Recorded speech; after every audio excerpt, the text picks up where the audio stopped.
하나님 말씀 시편 62편 1절부터 12절 말씀입니다. 시편 62편 1절부터 12절의 말씀. 나의 영혼이 잠잠히 하나님만 바라며 나의 구원이 그에게서 나는도다. 오직 저만 나의 반석이시요 나의 구원이시요 나의 산성이시니 내가 크게 요동치 아니하리로다. 넘어지는 담과 흔들리는 울타리 같은 사람을 죽이려고 너희가 일제히 박격하기를 언제까지 하려느냐. 저희가 그를 그 높은 위에서 떨어뜨리기만 꾀하고 거짓을 즐겨하니 입으로는 축복이요 속으로는 저주로다. 셀라. 나의 영혼아 잠잠히 하나님만 바라라. 대저 나의 소망이 저로조차 나는도다. 오직 저만 나의 반석이시요 나의 구원이시요 나의 산성이시니 내가 요동치 아니하리로다. 나의 구원과 영광이 하나님께 있으며 내 힘의 반석과 피난처도 하나님께 있도다. 백성들아 시시로 저를 의지하고 그 앞에 마음을 토하라. 하나님은 우리의 피난처시로다. 셀라. 진실로 천한 자도 헛되고 높은 자도 거짓되니 저울에 달면 들려 입김보다 경하리로다. 포악을 의지하지 말며 탈취한 것으로 허망하여지지 말며 재물이 늘어도 거기 치심치 말지어다. 하나님이 한두 번 하신 말씀을 내가 들었나니 권능은 하나님께 속하였다 하셨도다. 주여 임자함도 주께 속하였사오니 주께서 각 사람이 행한 대로 갚으심이니이다. 아멘. 할렐루야. 우리 하나님 참 좋으신 하나님이십니다. 이 시간 하나님의 은혜와 평강이 여러분들과 여러분들의 가정과 직장과 사업장 그리고 여러분들의 자녀들까지 하나님의 은혜가 흐르고 넘치도록 채워지길 주의 이름으로 축원합니다. 자, 우리 따라합니다. 나는 예수님 안에서 모든 사람들을 이해하고 용서하고 사랑하겠습니다. 우리 선포의 기도 드립니다. 나사렛 예수의 이름으로 명하노니 내 안에 가난의 영, 채무의 영은 떠나갈지어다. 내 앞에 하나님의 축복을 가로막는 모든 악한 영들은 속히 떠나갈지어다. 내 죄로 인해서 나를 떠나갔던 모든 영권, 인권, 물권은 속히 회복되어 돌아올지어다. 할렐루야. 우리 안에 있는 모든 가난의 영, 채무의 영이 다 떠나간 줄로 믿습니다. 하나님의 축복을 가로막는 모든 악한 영들이 떠나가고 이제 나를 떠나갔던 영권, 인권, 물권의 권세들이 다 회복되어 돌아온 줄로 믿습니다. 할렐루야. 자, 우리 옆 사람하고 인사합시다. 한 영혼이라도 구원합시다. 인상 쓰지 말고 웃으면서 한 영혼이라도 구원합시다. 할렐루야. 열심히 한 영혼이라도 구원해야 돼. 새해 지금 벌써 3월 중순으로 왔어. 이제 3월 달 3개월 지났으면 한 사람도 구원해야 되는데 이거 어떻게 된겨? 이 시간도 하나님께 영광 올려드리는 귀한 시간 되시길 제 이름으로 축원합니다. 오늘 시편 62편 1절부터 12절의 말씀 가지고 나의 영혼아 잠잠히 하나님만 바라라 하는 제목으로 말씀을 나누겠습니다. 따라합니다. 나의 영혼아 잠잠히 하나님만 바라라. 할렐루야. 우리가 하나님을 바라볼 때 그냥 너희는 여호와의 전에서 잠잠할지어다. 우리가 하나님을 바라볼 때 어떤 내 생각, 내 뜻, 내 자의의 모습을 나타내는 것이 아니라 오직 말씀에 의지해서 하나님만 바라볼 수 있는 여러분들 되시길 주 이름으로 축원합니다. 영국 런던에 있는 K미술관에 프레드릭 와스가 그린 희망이란 제목의 그림이 전시된 적이 있어요. 둥그런 지구 위에 약하게 보이는 한 여자가 앉아서 비파를 뜯는 그림인데 그 비파의 줄이 원래 7줄이에요. 근데 6줄이 다 끊어지고 한 줄만 딱 남아있는 그 비파를 뜯는 그 여인의 그림. 그 여인은 앞을 보지 못하는 데다가 비파의 줄이 끊어졌지만 이 여자는 그 한 줄을 가지고 비파를 계속해서 타고 있어요. 그 줄이 바로 뭐냐? 희망의 줄입니다. 사람들의 인생에 희망의 줄이 하나가 남아있는 한 노래는 계속 될 수 있다라는 의미죠. 우리 속에 어떠한 희망이 하나로 남아있으면 우리는 그 희망을 바라보고 갈 수 있는 힘과 능력을 가진 자들이라는 거예요. 희망이라는 것은 바로 희귀한 바람이에요. 희망과 비슷한 말로 소망이 있는데 이 소망이라는 것은 내가 바라는 바, 내가 원하는 그러한 뜻이에요. 소망은 일반적으로 잘 사용되지 않고 있지만 이 성경에서 특별하게 자주 사용하는 단어가 이 소망이라는 단어예요.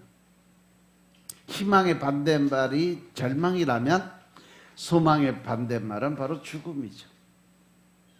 그래서 사람들은 소망이 없으면 죽는다고 성경은 말하고 있어요.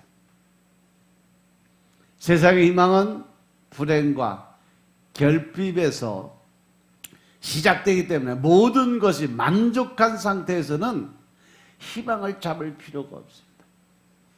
그래서 인간은 희망을 잃어버렸으며 그로 인해서 무기력한 삶을 살아가는 거예요.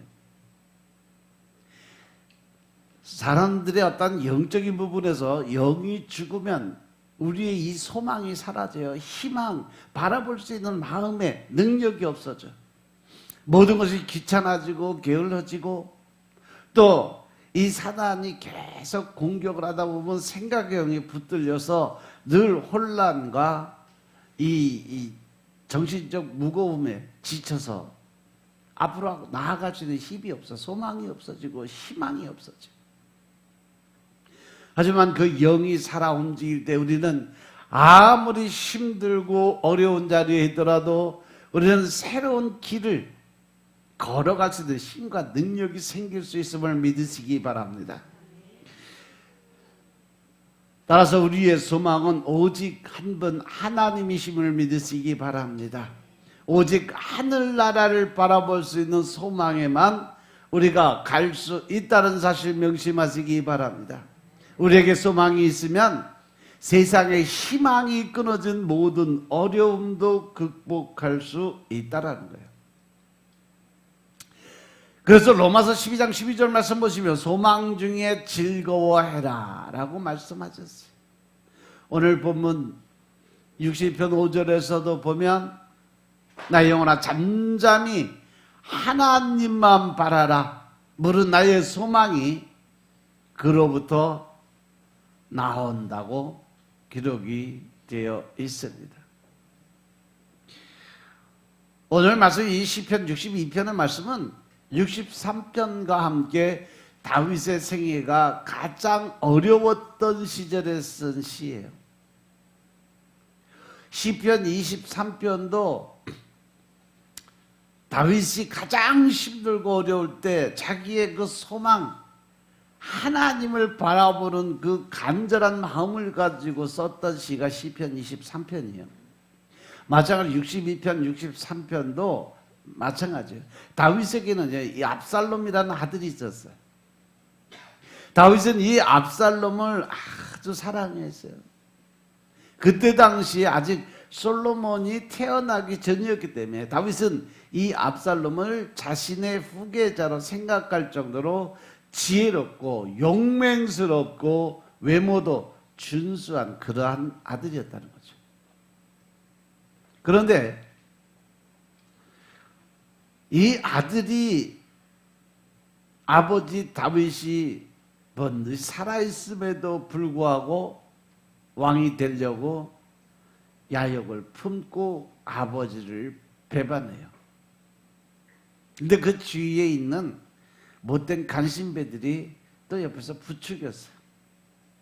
그래서 다윗이 그 아들의 칼을 피해서 광야로 도망가죠. 생각해 보세요. 가장 믿었던, 가장 사랑했던 아들에게 배반을 당한 다윗의 심정이 어땠을까? 그 아들의 칼을 피해서 광야로 도망가서 도피 생활하면서 얼마나 실망스럽고 낙심되고 절망스러운 마음을 가지고 있었을까? 그런데 오늘 이 시편의 저자인 다윗이 하나님만이 나의 희망이라고 고백을 합니다. 그 하나님이 모든 문제를 해결해 주시고 더 나아가서 그 하나님이 모든 어려움을 맡아 주신다는 것을 깨달았어요. 그래서 5절의 말씀을 보면 나의 영혼아 잠잠히 하나님만 바라라. 대저 나의 소망이 저로 쫓아난다라고 고백을 해요. 하나님만이 우리의 소망이심을 믿으시기 바랍니다. 우리의 소망은 하나님으로부터 오고 있다는 것을 믿으시기 바랍니다. 그래서 1절에 보면 나의 영혼이 잠잠히 하나님만 바라며, 누구만 바란다고? 오직 하나님만 바라봐요. 2절에 보니까 오직 그만이 나의 반석이고 나의 구원이고 나의 요새라고 그랬어요. 그러면 오직 그만이 누구요? 바로 하나님이세요. 하나님만이 나의 반석이고 나의 구원이시고 나의 요새, 즉 산성이라는 의미를 가지고 있습니다. 5절에 봐도 나의 영혼아 잠잠히 하나님만 바라라. 계속해서 하나님 계속 반복되고 있어요. 우리가 많은 경우 하나님을 믿는다고 하면서 하나님도 믿고 세상도 믿고 돈도 믿고 또 하나님 믿고 세상 어떤 다른 사람들도 믿고 우리는 양다리 걸치기 작전하면서 인생을 살아가고 있어요. 순간순간 자기에게 유리한 쪽을 선택해서 자기가 잘 되는 쪽으로 기울어질 때가 많이 있어요. 한 손엔 하나님, 한 손은 세상의 그 모든 권세를 붙들고 자기가 원하는 쪽에서 늘 자기 중심적 사고의 판단을 가지고 살아요. 문득 이런 생각이 들어요. 어떤 성도가 꿈을 꾸게 됩니다. 꿈을 꿨는데 절벽에서 막 떨어지는 꿈을 꿨어. 절벽에서 떨어지다가 다행히 그 앞에 남아있는 나뭇가지를 붙들고 간신히 살았어요. 대롱대롱 매달려 있는 상태에서 어느 정도 시간이 지나니까 자꾸 힘이 빠져. 그래서 나뭇가지를 붙들고 간절한 소리를 내지릅니다. 거기 누구 없어요? 살려주세요. 계속 소리를 지르니까 이때 위에서 보이지 않는 사람이 대답을 합니다. 나 여기 있다 하고 대답을 하니까 누구세요? 그러고 물어보니까 나는 네가 믿는 하나님이다 라고 대답을 하더랍니다. 그러니까 바로 하나님이시구나. 그럼 나 좀 살려주세요. 그러고서 구원을 요청을 해요. 그래? 그러면 아무 걱정 염려하지 말고 네가 잡고 있는 나뭇가지 있는 그 손을 놔라. 그러면 내가 네 손을 붙들어 줄게. 얼른 그 손을 놔라. 어떻게 됐을까? 여러분들 같으면 그 손 놓겠어 안 놓겠어? 보이지도 않는데. 그랬더니 이 성도가 하나님을 못 믿은 거예요. 그러니까 바로 여기 누구 다른 사람 없어요? 그러고 물어보더래. 여기 누구 다른 사람 없어요? 그게 우리들 믿음의 신앙의 본질 아니냐는 거죠. 하나님은 늘 준비하고 계시고 더 좋은 걸로 채워주기 위해서 늘 항상 하나님 준비하고 계시는데도 불구하고 나는 내 눈에 보이지 않는다고 해서, 내가 믿을 수 없다고 해서 무언가 다른 걸 자꾸 찾아가는 거예요. 하나님을 믿는다고, 하나님 안에 들어가 산다고 말은 번지르르하게 하는데 실상은 하나님을 믿고 따라가는 게 아니라 내 환경, 조건, 사람들의 소리를 따라서 결정을 해놓고 하나님 뜻대로 산다는 자기 합리화적인 그런 방법론을 제시하고 살아가는 거죠. 그래서 남들이 보기에는 엄청 신앙이 좋은, 믿음이 좋은 사람들처럼 위장을 하고 살아가요. 마치 유전적 율법을 지켜가는 유대인들 같은 삶이죠.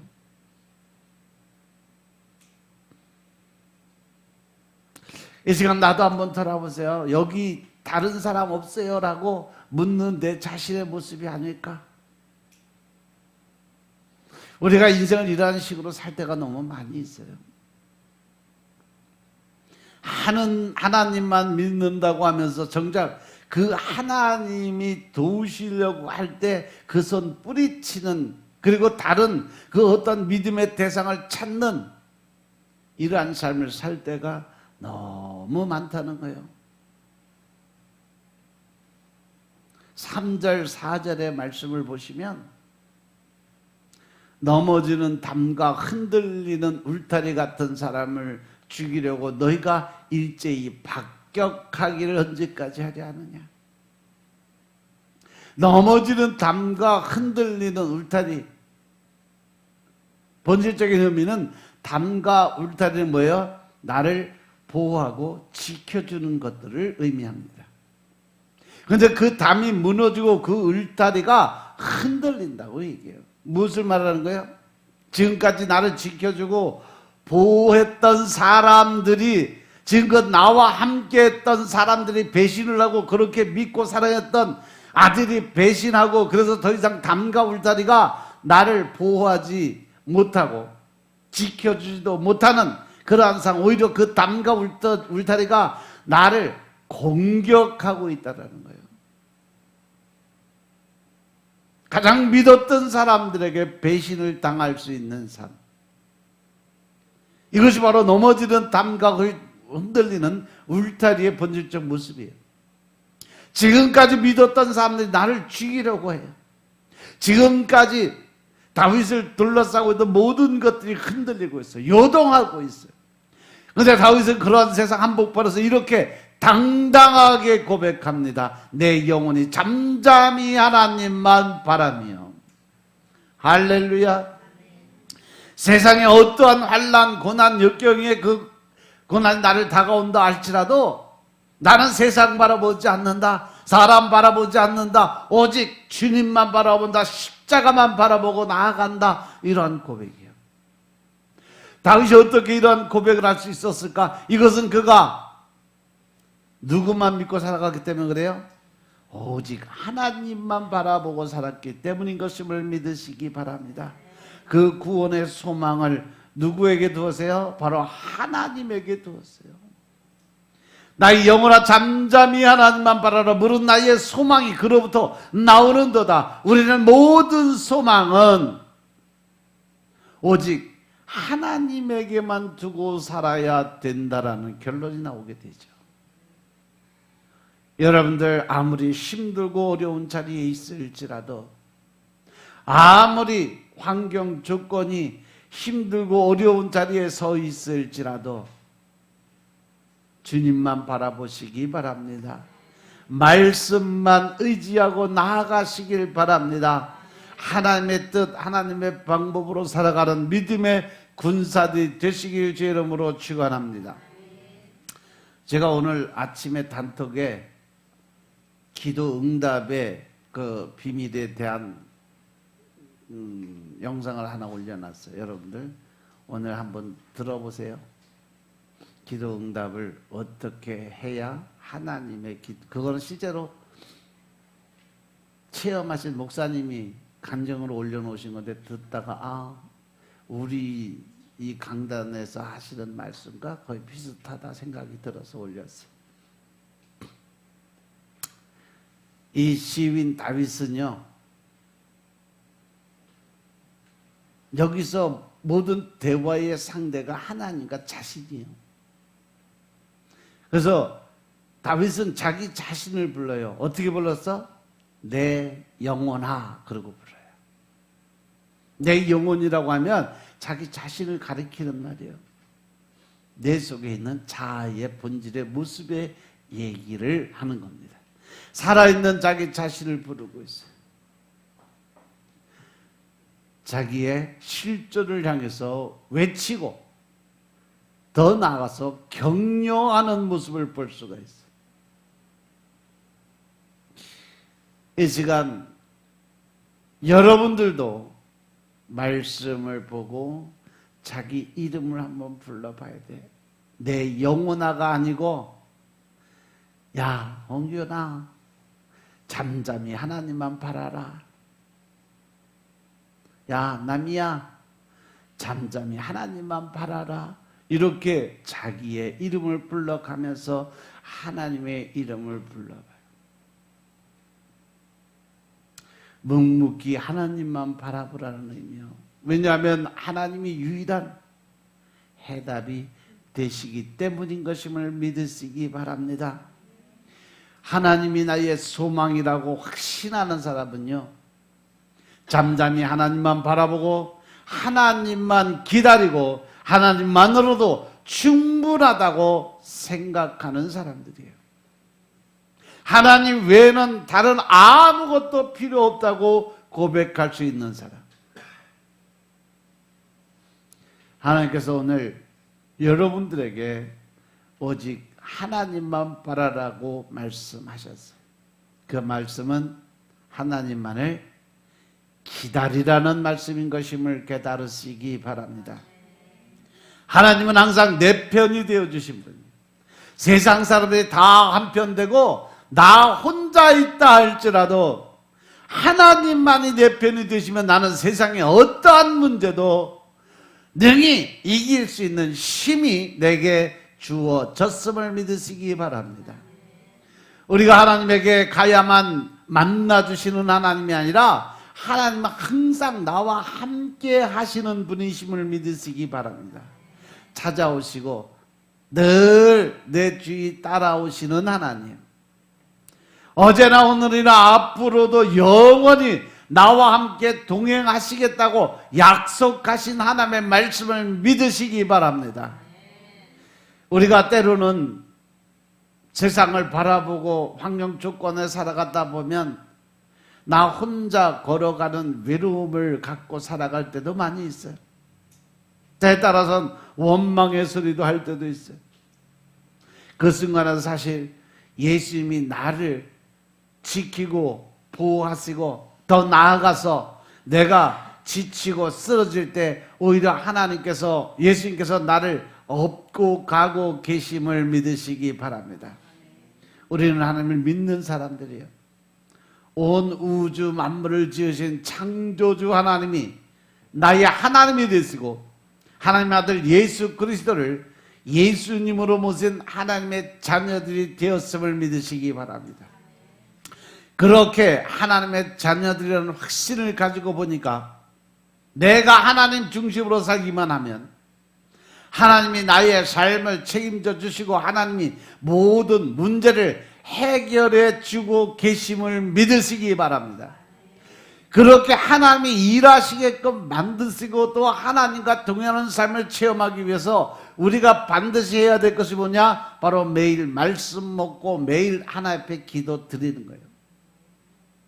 아침마다 새벽마다 하나님께서 계속 여러분들에게 내가 새벽에 너를 도우리라 약속하신 말씀을 계속 주세요.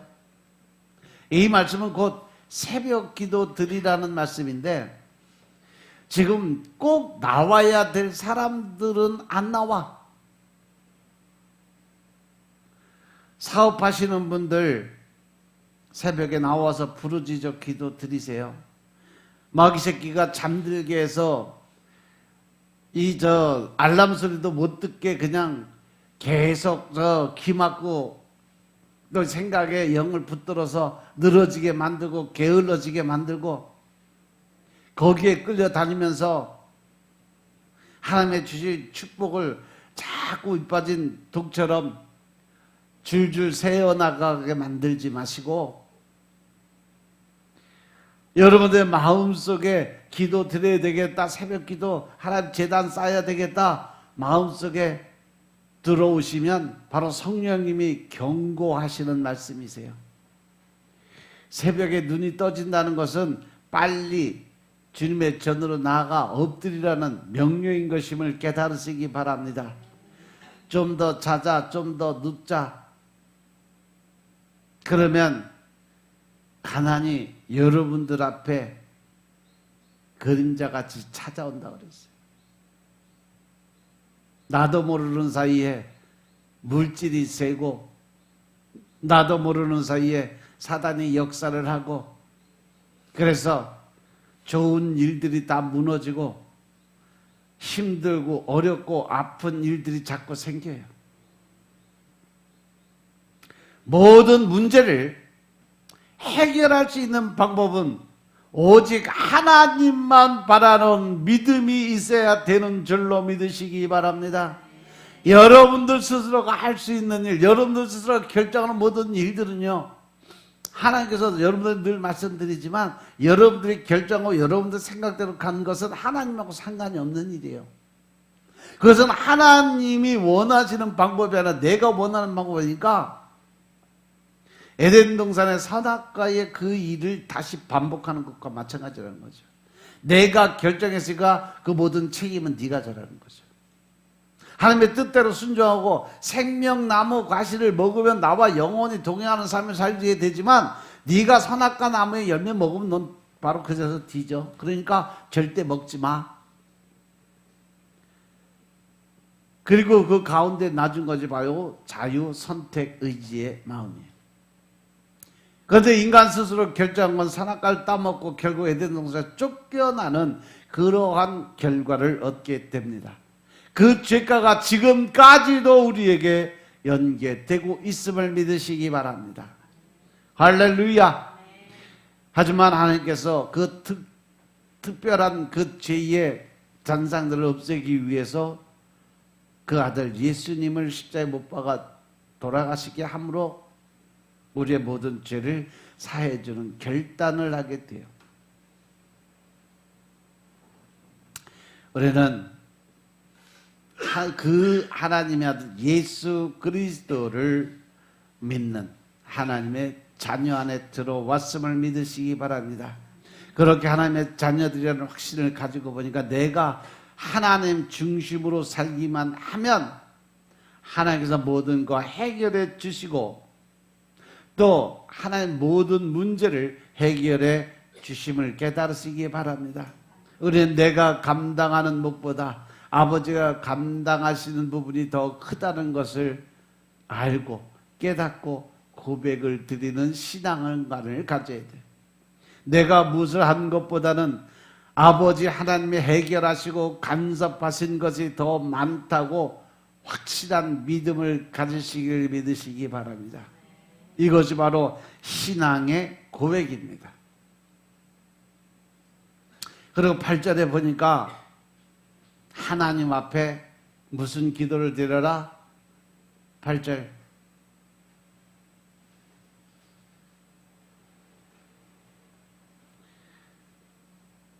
하나님 앞에 뭐 하라고 그랬어요? 그 마음을 토해라. 하나님은 우리의 피난처다. 백성들아 시시로 그를 의지하고 시시로란 말씀은 곧 항상 언제나 이라는 의미예요.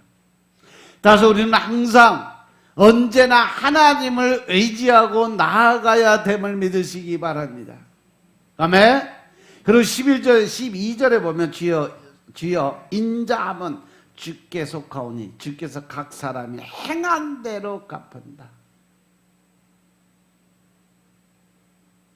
하나님이 우리의 모든 말과 행동에 그 모든 대가 지불을 할 수 있게 만드시겠다.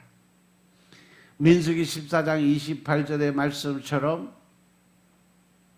이제부터 내가 말한 대로 내가 시행하겠다는 약속의 말씀을 깨달으시기 바랍니다. 과연 어떤 사람이 이러한 고백을 할 수 있을까? 하나님을 의지하는 사람이요. 12절의 고백이 가능한 이유는 하나님을 의지하는 믿음이 있기 때문인 것임을 깨달으시기 바랍니다. 여러분들이 살아가면서 때에 따라서는 억울한 일을 당할 때가 너무 많아요. 엎드리시기 바랍니다. 기도 드리시기 바랍니다. 하나님이 갚아주십니다. 또한 여러분들을 힘들게 하고 어렵게 하고 괴롭히는 원수들이 있다면 또한 엎드리시고 기도 드리시기 바랍니다. 원수를 판단하고 정죄하는 것은 하나님이 하신다라고 말씀하셨어요.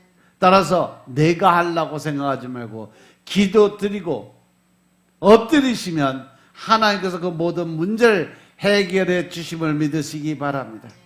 다윗은 아들이 배신하고 자신의 신하였던 사람들이 그 배신자들에게 붙어서 자신을 공격하고 어제의 동지가 오늘의 적이 된 사건, 이러한 기가 막힌 상황 안에서 그들이 행한 대로 갚아주신다는 믿음으로 오직 하나님만을 믿고 하나님 앞에 엎드려 기도드리는 사람이 되었음을 깨닫으시기 바랍니다. 이 12절에 행한 대로 갚아주신다는 말씀은 두 가지 의미를 내포하고 있어요.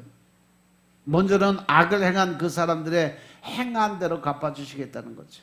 즉 원수를 갚아주신다는 의미고, 또 한 가지 더 중요한 것은 그렇기 때문에 나는 원수 갚는 일을 내가 직접 하지 않겠다라는 의지의 표현이에요. 모든 걸 하나님께 맡기겠다라는 고백이에요. 믿습니까? 그리고 나는 그들과 똑같이 악을 행하지 않고 여전히 선을 행하고 살겠다는 자기 의지를 나타내고 있음을 깨달으시기 바랍니다. 왜? 행한 대로 갚아주시는 하나님이시니까. 악을 행한 자들에게는 악으로 갚으시고 선을 행한 자들에게는 선으로 갚으시는 하나님. 그러므로 내 손으로 원수 갚지 않고 잠잠히 하나님만 바라보며 하나님의 뜻, 하나님의 방법을 택하겠다라는 고백입니다. 바로 이러한 신앙이 지금 우리에게 필요한 신앙이에요. 내가 화난다고 해서 억울하다고 해서 그 원수 갚는 일, 판단하고 정죄하고 심판하는 일, 하나님 일을 내가 대신하려고 절대 생각하지 말라는 거예요. 다윗이 어떻게 이러한 고백을 드릴 수 있었을까? 사실 다윗이 맘만 먹으면 아들의 배신 그까지 얼마든지 다 한순간에 정리할 수 있는 힘과 능력이 있는 사람이에요. 또 그에게는 여호와 니시 하나님이 늘 같이 동행하셨어요. 그래서 전쟁, 그 수많은 전쟁을 하면서도 한 번도 패하지 않았던 사람이 바로 다윗 왕이에요.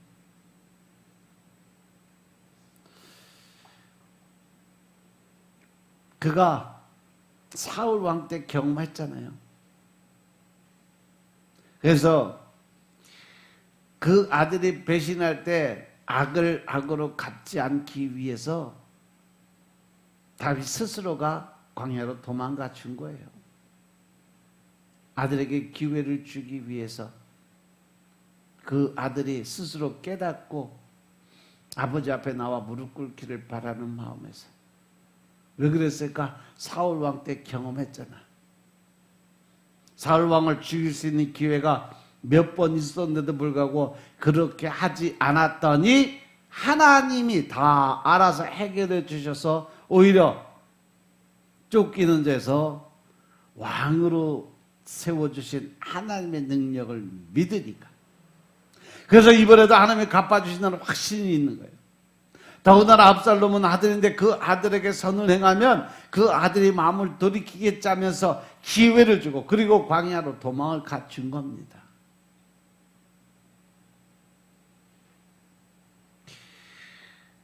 여러분들도 마찬가지 누군가 나를 모함한다고 생각하시면 누군가 나를 욕한다고 생각하시면, 없는 말을 만들어서 나를 계속 공격하고 있다면 그걸로 인해서 흥분하고 난리칠 필요가 없어요. 저도 목회하면서 이곳저곳에서 참 많은 말들 많이 듣고 2단 3단 소리도 많이 듣고 그 안에서 들어야 될 소리 안 들어야 될 소리도 다 듣지만 절대 거기에 대해서 말을 안 해요. 같이 욕하고 싸우고 소리치면서 난리칠 필요가 없어요. 그냥 그럴 때도 하나님을 의지하는 마음을 가지시기를 여러분 축원합니다. 제가 늘 말씀드리죠. 나 하나님한테 매일매일 들리는 소리 다 잃는다고. 하나님한테 일러 내가 맨날. 하나님이 때가 되면 다 하나님의 때에서 알아서 갚아주시겠지. 내 억울함, 내 분함, 모든 것 하나님께서 다 갚아주시겠지. 그리고 하나님만 의지하고 나아갑니다. 그러면 하나님은요 반드시 그렇게 정리를 다 해놓으세요. 내가 생각지도 않는 자리에서 내가 생각지도 않는 그 모습으로 하나님은 다 정리해서 제자리에다 다 세워놓으세요.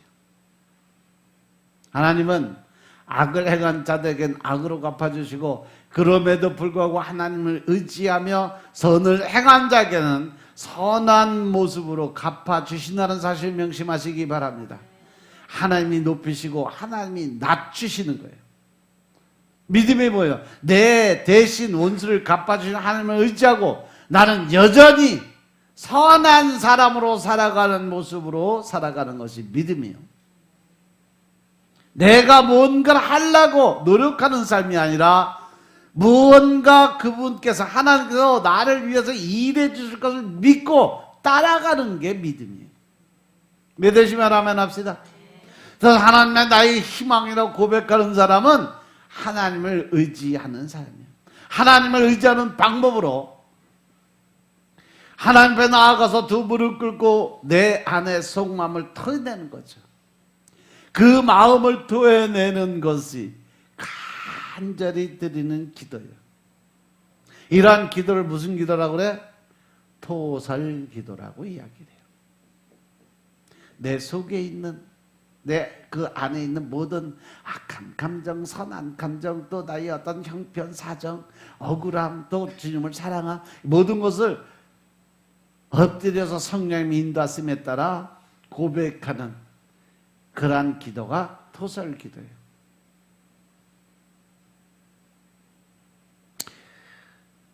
저는요, 여러분들이 10년 동안 근심하고 걱정하고 염려하는 것보다 10분 동안 엎드려 기도하는 게 더 유익하다고 생각한다.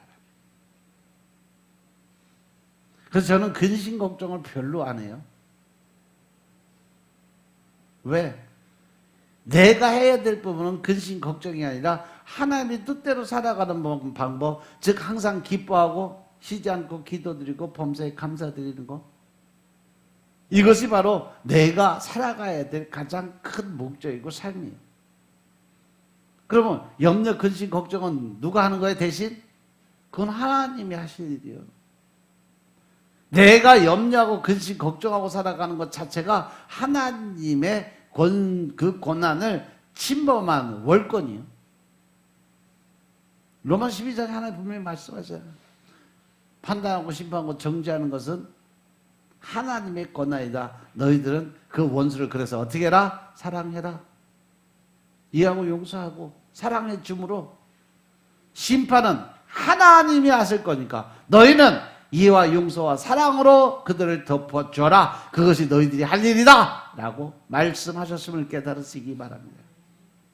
염려라는 것은 또 다른 염려, 근심, 걱정만 데려오는 게 이 염려와 근심의 모습이에요.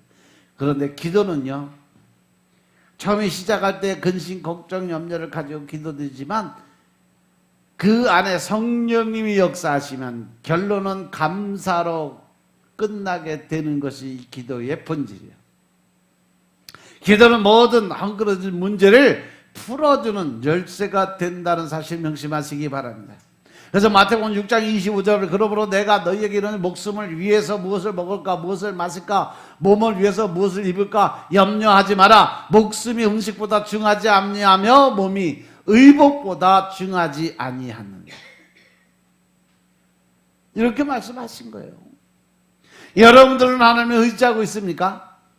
하나님만을 의지한다는 것은 하나님만을 믿고 따라가는 것이고 하나님 안에서 내가 가장 안전한 모습, 편안한 모습, 하나님이 주신 그 평안을 누리는 그 삶의 모습으로 살아가야 된다는 겁니다.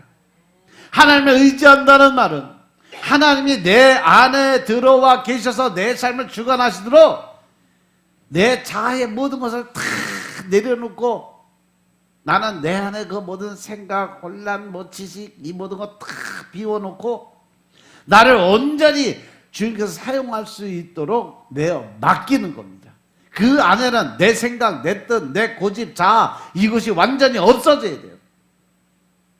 오직 말씀만이 그 안에서 운행할 수 있게 해야 된다는 거지.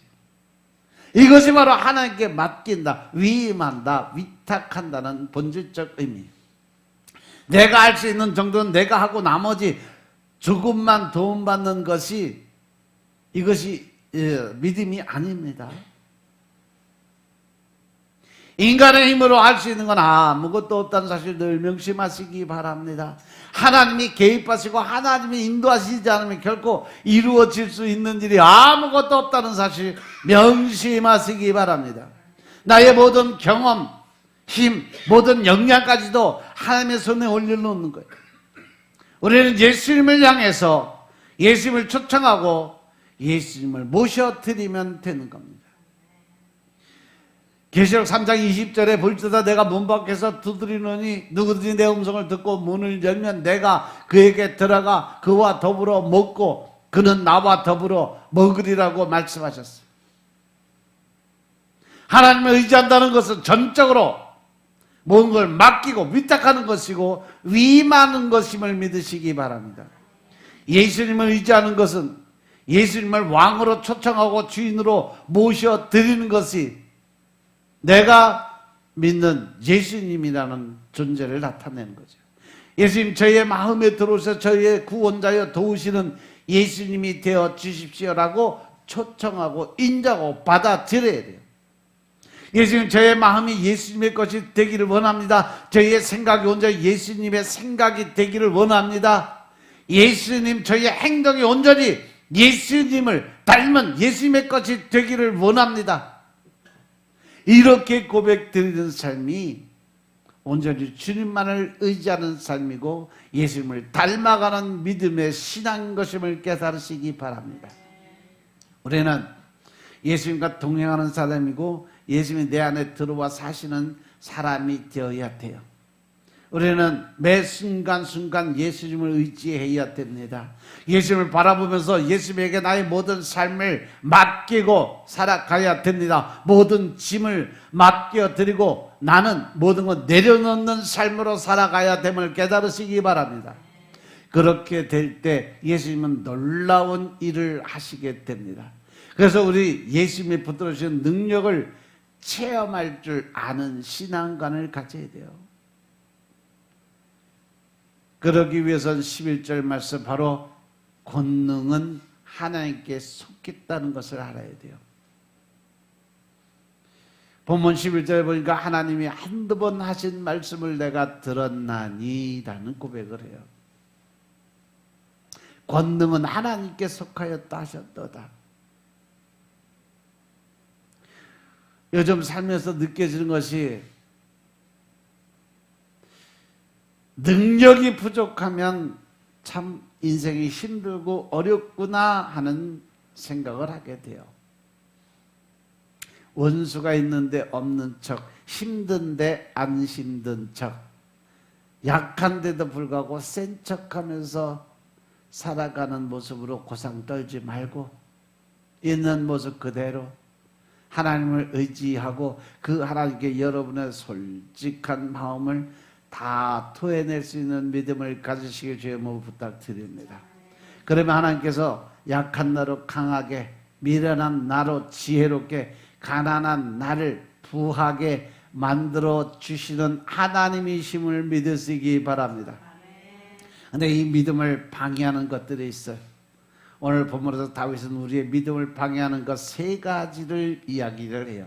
믿음의 대상이 아닌 것 세 가지 보면 9절에 보니까 진실로 천한 자도 헛되고 높은 자도 거짓되니 저울에 달면 들려 있기보다 경하리로다. 뭐예요? 사람은 믿음의 대상이 아니다라는 말씀이죠. 사람의 생성은 입김으로 형성이 되어 있습니다. 입김은 히브리어로 헤벨인데 이 숨이란 뜻이요. 근데 이 시편 39편에서 이 단어를 헛되다라고 표현을 했어요. 인생은 무엇이냐? 헛된 것이라는 거죠. 그래서 사람은 믿음의 대상이 아니라는 겁니다. 의지의 대상도 아닙니다. 사람은 사랑의 대상일 뿐 절대로 믿을 수 있는 존재가 아니라는 것을 성경은 여러 곳에서 말씀으로 전해주고 있어요. 여러분 사람 믿지 마시기 바랍니다. 사람 바라보고 의지하는 그런 생각 버리시기 바랍니다. 결국은 그 뒤에는 허무함이 따라오게 돼 있어요. 헛된 인간 바라보면 그 인생도 헛된 인생 살아가는 겁니다. 사람을 바라보던 시선을 하나님께로 돌리시길 주의 이름으로 부탁드립니다. 지금 사람을 의지하고 있다면 그 사람을 믿다가 결국 실망을 하게 됩니다. 그러면 그 시선을 이제 나의 구원, 나의 반석, 나의 요새 되시는 하나님께로 돌리시길 주의 이름으로 축원합니다.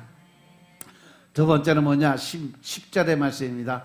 포악을 의지하죠. 탈취한 것으로 허망하여지지 말며 재물이 들어도 거기에 치심치 말지어다. 할렐루야. 무슨 말이요? 물질이 믿음의 대상이 아니라는 거예요. 허망하여지지 말며에서 허망은 히브리어로 하발인데 이 앞에서 말씀드린 숨이라는 단어 헤벨과 같은 동의어요. 재물도 헛되다라는 의미죠. 헛된 인간의 방법으로 모은 재물은 당연히 헛된 거예요. 그렇게 모은 헛된 재물에 마음을 두지 말라는 거예요. 왜? 결국 그 모든 것은 다 사라져 버리기 때문이다. 여러분들 반드시 기억하셔야 될 거, 세상적인 방법으로, 인간적인 방법으로 모은 재산은 그렇게 허망하여 다 날아가게 되어 있다. 그래서 여러분들 재물만 바라보고 살아가면 안 된다는 거예요. 세 번째는 뭐냐? 세상의 권세. 11절의 말씀처럼 세상의 권세는 믿음의 대상이 아니라는 거예요. 하나님이 한두 번 하신 말씀을 내가 들었나니, 한두 번은 하나님이 여러 번 강조해서 말씀하신 거다라는 거예요. 하나님의 권능은 하나님에 속한 것이므로 사람의 힘을 의지하지 말라는 의미죠. 권능은 권세와 능력을 말하는데 하나님만이 참 권세와 능력이 되신다. 세상의 권세와 능력은 지극히 제한적이에요. 그런데 하나님의 권세와 능력은 영원하신 것임을 믿으시기 바랍니다. 사람, 재물, 권세는 우리의 믿음의 대상이 아니에요. 우리가 의지할 대상도 아니에요. 우리의 마음을 토해낼 대상도 아닙니다. 내가 의지하고 내 속의 아픔을 다 토해낼 대상은 오직 나의 반석이시고 구원이고 요새이신 하나님 한 분뿐이심을 믿으시기 바랍니다. 오늘 말씀 중에 잠잠이란 단어를 깊이 묵상하세요. 잠잠하다는 것이 뭘까? 하나님 안에서 쉼과 안식을 찾고 발견한다는 그런 의미가 잠잠해지는 거예요. 왜? 내 안에 모든 분노, 화, 이 모든 것이 다 주님이 주시는 평강이 내 안에 들어오고 나니까 내가 쉼을 얻을 수 있는, 안식을 찾을 수 있는 시간, 이것이 바로 잠잠한 시간인 것임을 깨달으시기 바랍니다. 세상이 흔들리고 요동을 쳐도, 원수가 나를 공격을 해도, 아들이 배신하고 친구가 배신하고 그래도 나는 여전히 하나님 안에서 쉼과 안식을 발견하고 평안을 유지한다. 이러한 의미가 바로 잠잠하다라는 소리예요. 어떤 상황에도 마음의 평강을 빼앗기지 않는다는 그러한 의미죠. 여러분, 내 주장, 내 의견, 내 뜻이 받아들이지 않아서 모함을 당하고 억울해서 속된 말로 깽판이나 한번 쳐볼까? 그러한 심정으로 사신다면, 그래서 하나님께 토해야 할 말들을 사람들 앞에서 마구마구 토해내고 살아가고 있다면, 이 시간 여러분들 하나님 앞에 온전히 무릎 꿇으시기 바랍니다. 하나님이 내게 요구하시는 삶이 무엇인지 깨달으시기 바랍니다. 요즘 세상 돌아가는 꼴을 보면 그래요. 믿었던 사람에게 배신을 당해, 억울한 일을 당해, 그래서 속상한 마음을 갖고 살아요. 그럴 때 우리는 뭘 해야 되냐? 다윗과 같은 마음을 받아요. 내 영혼아, 잠잠히 하나님만 바라보자. 이 말씀을 묵상하시고 여러분의 마음의 평안을 찾으시기 주님을 축원합니다. 우리는 문제 속에 사는 사람들이요, 우리 자신이 문제 덩어리요, 고통의 멍에가 있어 낭패와 실망을 당하며 병들고 상처투성이, 빈궁하고 염려와 근심이 있는 사람. 그러다 보니까 사업에 어려움이 있어요. 자녀들에게 문제가 있어 죽음의 공포가 있어요. 수많은 영적 문제가 태산같이 밀려와요. 마치 여인이 임신했는데 해산할 능력이 없는 것 같이 우리는 문제 앞에서 초라하고 무능하게 짝이 없는 삶을 살아가요. 그렇기 때문에 우리는 더욱더 하나님만을 의지하고 하나님만 바라보는 삶을 살아야 된다는 사실 명심하시기 바랍니다. 과연 누가 튼튼한 사람일까? 하나님을 반석으로 믿고 그 위에 집을 짓는 사람이 바로 튼튼한 사람이에요. 이 세상에서 누가 부자의 삶을 살아갈까? 하나님의 구원을 믿고 그의 아들 딸이 되어 사는 하나님의 자녀, 그들이 바로 부자의 삶이에요. 그러면 누가 절대로 옳은 사람일까? 하나님의 말씀대로 믿고 사는, 그리고 어느 때나 하나님의 얼굴만을 바라보고 하나님의 마음만 이해하고 사는 사람. 이러한 사람들이 하나님의 말씀대로 살아가는 사람이 절대로 옳은 삶을 살아가는 사람이다. 따라서 여러분들 어려운 일, 힘든 일을 당한다 할지라도 낙심하거나 포기하지 말고 오직 주님만을 바라보고 하나님만을 의지하고 믿음을 포기하지 마시기 바랍니다. 안 되면 될 때까지. 왜냐하면 내가 믿는 하나님은 바로 전능하신 하나님이시니까. 절대적으로 믿는 믿음 안에 엎드림의 기도가 하늘의 보좌를 움직이면 내가 생각지도 않은 자리에서 하나님의 방법으로 그 문제가 모두 풀려간다는 사실 명심하시고 오직 주님만 바라보고 내 영혼아 잠잠히 하나님만 바라라. 무릇 나의 소망이 그로부터 나오는 도다. 고백의 신앙을 가지시고 일주일 동안 오직 주님만 바라보는 믿음의 군사들이 되시길 주님으로 축원합니다. 기도드리겠습니다. 아버지 하나님 감사드립니다. 모든 권세와 능력이 하나님께 속함을 고백하게 하는 신앙 갖게 하옵소서. 오직 주님만을 바라보는 믿음의 군사 될 수 있는 주님이 축복하옵소서. 하나님의 일하심이 나타내 보여지게 하시고 나보다는 하나님의 의가 나타날 수 있는 믿음의 군사가 될 수 있도록 주님이 축복하옵소서.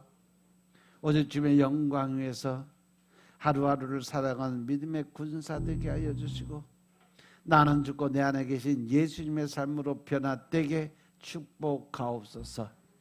모든 말씀 우리 주 예수 그리스도의 이름으로 감사드리며 기도드려 싸움나이다. 아멘.